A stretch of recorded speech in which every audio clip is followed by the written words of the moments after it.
Once a surgical date has been confirmed, there are several things you can do to prepare for a smooth and successful recovery.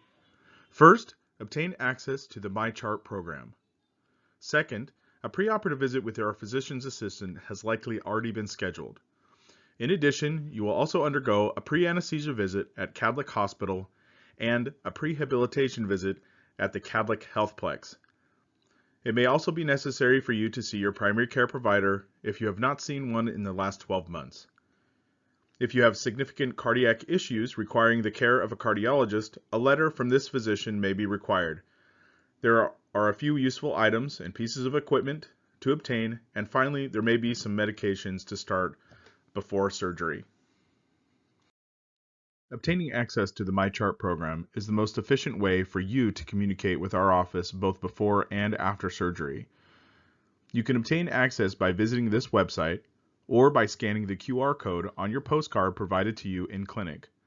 The MyChart program is also a way that we can send you surveys at certain points during your surgery process that will help us monitor your outcome from your perspective. Surveys will typically be sent to you prior to surgery, 6 weeks after surgery, and 1 year after surgery.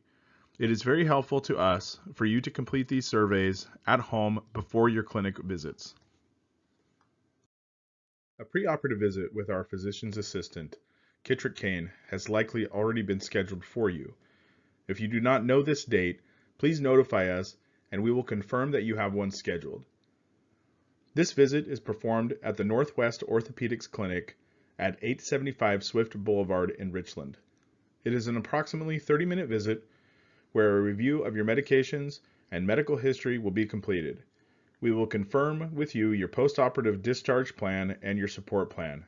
We will also develop a personalized pain management plan and select an appropriate blood thinner for after surgery to help prevent blood clots. These medication prescriptions will be sent to the pharmacy adjacent to the hospital and will be delivered to your hospital room immediately prior to your discharge, so you or your family members will not need to worry about obtaining prescriptions after the discharge.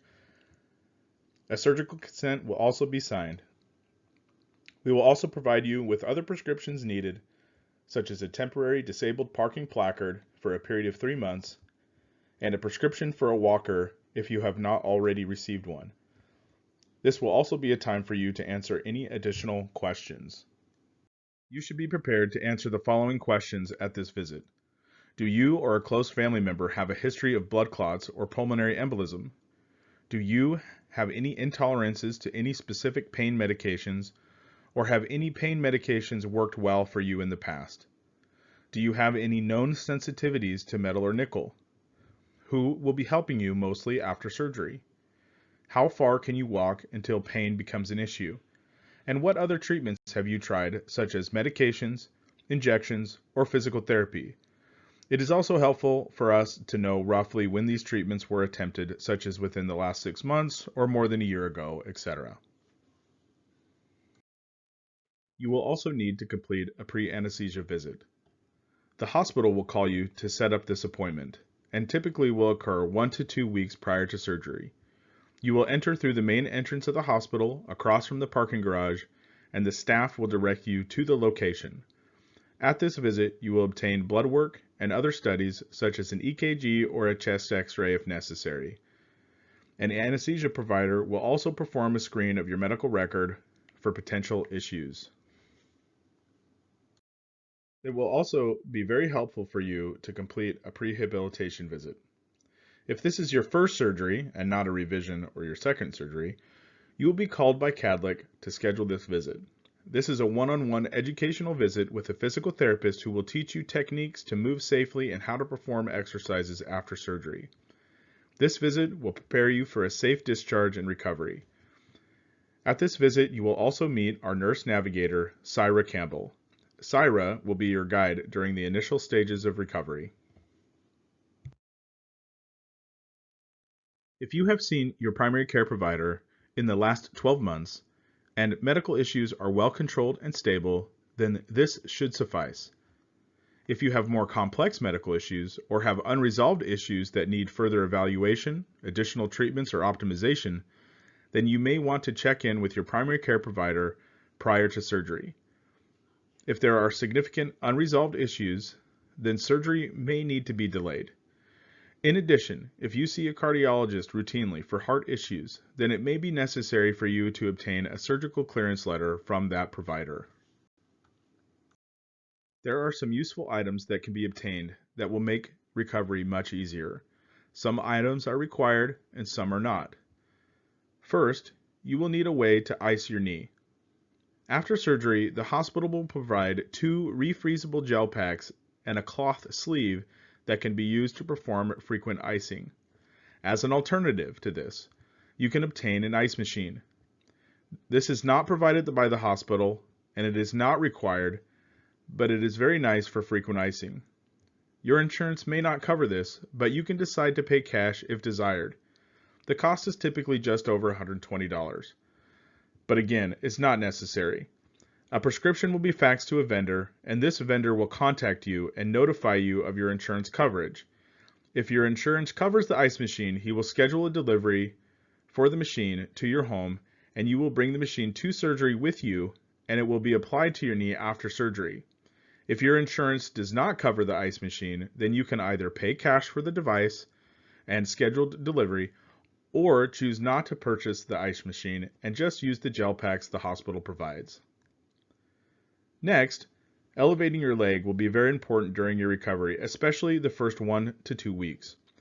Several pillows can be used to build a ramp to elevate your leg, or you can purchase what is called a knee buddy extender, which can be obtained at this website or by scanning the QR code on your postcard. Again, your insurance does not cover the elevator, and it does cost about $90, but a 10% discount can be obtained by using the promo code Kadlec, K-A-D-L-A-C. Yes, I understand it is misspelled. If you do decide to purchase the knee extender, it will be delivered to your home and you will leave it at home for after surgery. A raised toilet seat and a shower chair are not required but can be helpful, especially if your toilet is low. A standard front wheel walker is required and is typically covered by insurance. The prescription will be provided to you, and you can pick up the walker prior to surgery at any medical supply store, and it can be left at home. A walker can also be dispensed while you are in the hospital prior to your discharge, but this can cause delays. If you are not currently taking vitamin D3 supplementation, a prescription has been sent to your pharmacy, and you can begin taking this now, and continue taking this for at least 6 weeks after surgery. If you are not currently taking a stool softener or laxative for bowel issues, a prescription has been sent to your pharmacy. Constipation is a common issue after surgery due to the anesthesia and the narcotic use, and can be quite problematic. To avoid this, you can begin taking Senecot 1 to 2 weeks prior to surgery until you start having loose and regular bowel movements. In addition, if you have a history of constipation, you may want to begin a stronger laxative the week prior to surgery, such as Miralax or milk of magnesia. These medications should be discontinued if they are causing significant diarrhea. In addition, you can optimize your nutrition by maintaining a healthy diet, keeping well hydrated, and if you do not already do so, consider taking a multivitamin. You could also consider taking a daily protein supplement. If you are a diabetic, it is very important for you to maintain your blood glucose levels before and after surgery.